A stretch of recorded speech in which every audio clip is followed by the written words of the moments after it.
Hi,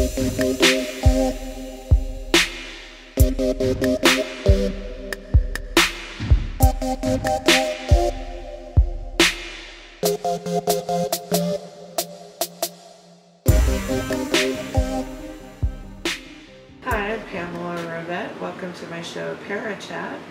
Today's topic is going to be about psychic fraud. A lot of people wonder, do psychics really predict my future? To be honest, we do, but we don't. What we are here for is to guide you on the most likely outcome at the time you ask your question. Once you know the future, you can change it, and that's a good thing, because say there's a negative outcome in what you asked about. Well, then you can always ask what you can do to change it for your own greater good, the greater good of the situation, or the greater good of somebody involved in the question that you have asked. Now, a lot of times when you go to a reader, especially the ones that have the crystal balls or the palmistry signs on outside of their shop, you're going to see a sign when you walk in that says it's illegal to bring any recording device into their shop. This is untrue. They are trying to mess you up, and they're going to take you for every dime you can give to them. The only reason why that's there is because they do not want you to have evidence.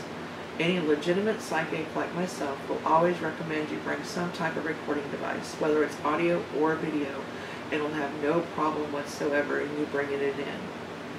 Now, also, these psychic frauds, as I call them, they will tell you you have some type of curse, or they'll tell you that your chakras are dirty, or your aura needs cleansing, and then they'll suggest some outrageous amount of money in order to cleanse them for you. Or let's say you find a psychic website that says, I guarantee I can stop divorce. I guarantee the return of the lover. All of that is also fraud. Nobody can guarantee. What a real psychic would do in that situation is they would look to see what your best course of action is in the participation of you trying to heal the situation and in trying to attempt to make a relationship work or get back together. But even then, it's not 100%. A psychic reading can actually be up to 98.9% accurate, but it's never 100%. Because, like I said earlier, once you know the future, you can't change the future. When I do a reading, I get the first name of those involved and what the questions are in a generic format. In other words, let's say the guy's named George. I don't want to hear when George and I can get back together, because that already told me you're not with that person. Or is my husband and George going to reconcile? Again, you already told me too much information in the way you worded your question. The proper way to word the question would be, on the current path things are on between George and I, what's most likely to occur in the future? Or what are his intentions? What are his feelings? That way you're not given any background whatsoever for somebody to feed off of, and you know the information that they are giving you is coming from a genuine ability. Another thing that psychic frauds will do, they'll try to sell you candles, or they'll say, I can guarantee that in 24 hours you're clear from this person, but I have to perform the spell for you first, stuff like that. Well, one, there's no guarantee they're going to do the spell for you once you walk away from the situation. Two, 24 or 48 hours later, you still haven't heard or seen shit. So basically, you keep calling the psychic, wondering what's going on, and they're going, oh, well, it's a lot harder of a case than what I originally thought it would be.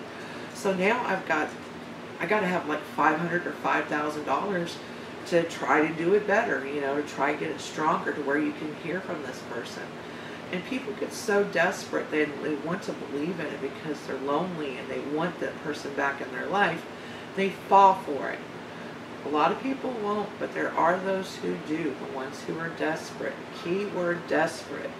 Never go to a psychic in a desperate frame of mind, because you don't know who you're going to come up with. And if you are desperate when you search for a psychic, try this. Figure out and find out what their reader name is. Like, I use my legal name, Pamela Rivette, but some will use like Madame Louise or something like that, right? Well, take their reader name and do a search in Google with the word fraud, and then do a search in Google with the word scam, and just see if anything pops up on them. Because I myself, I can guarantee beyond a shadow of a doubt, 1000%, You do that with my name, and the only thing you're going to come up with is the article that I wrote to help protect those desperate people from being victimized by psychic frauds around the country. And you'll even see where some have been listed that have been turned into me throughout the years, because I will post them up and I'll keep them there. So that way when people do a search, they can find them. I really do not like the idea of those who defraud people, not just because it's wrong, but it gives a very spiritual counseling type career profession a bad name. And I cannot stand that. Because what I do, I help bring people to healthier life choices, give them more peace of mind, help them lead a happier, healthier lifestyle, period. Spiritually, mentally, and emotionally. Because when your spirit, emotional, and mental body is in tune, your physical body in tune becomes in tune. And you're probably thinking, yeah, I can tell you're overweight. How are you in tune? Well, here's the thing. I'm also an empath. So needless to say, I absorb everybody's emotions and so forth. And I don't cleanse myself as often as I should. And I myself as well have had some mental and emotional issues in my past that caused me to gain the weight I've gained. And I can get lazy, you know. We're human beings. I might be a spiritual being delivering the spiritual messages, but remember that old saying, it's real easy for you to give the advice, but it's really hard to take it. So that's about it in a nutshell where psychic fraud is concerned. Just be very, very careful. Thoroughly research the people you go to before you go to them. Also, like in my guest book on my website, some of my past clients, they've even left their email addresses to where you can actually email them to ask about my services. Where most of these psychic sites will have feedback with a picture of a person by it. I'm going to tell you right now, 98.9% of the people aren't going to even want people to know they're going to a psychic. So why would they give you their picture to post with their feedback? Come on, give me a break. Not only that, a lot of the times, it's just typewritten on the web page and says their name, maybe a date if you're lucky. And there's like no way to tell when it was left most of the time, or by whom it was left, no way for them to leave an email address or nothing. So how do you even know that that's real feedback? Where those who use an actual guest book like I myself do, where you can leave emails and actually email past clients of that psychic, those are the ones that you know that are going to be legitimate to go to and that you can trust with your spiritual progression as you move on throughout life. And this is Pamela Rivette. Thank you for listening to my show, Parachat, and I'll see you next time.